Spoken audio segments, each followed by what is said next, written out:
إنا لله وإنا إليه راجعون. ولكن عبد الرحمن عمر يريسو لهاي نحريستي جنة كورابيو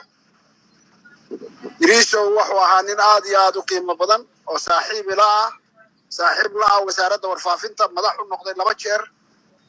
haddana gobolka gudoomiyaha gobolkaana duqa magaalada muqdisho ahaa anigoo ku hadlaya magacayga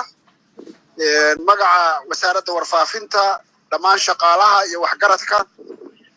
wasaaradda warfaafinta iyo dadka Soomaaliyeed waxaan tacsi u diraynaa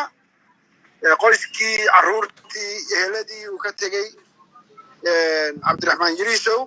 iyo dhammaan shacabka Soomaaliyeed shacabka reer Muqdisho waxaanu leenahay sabir iyo iimaan ilaahay hayna ka siiyo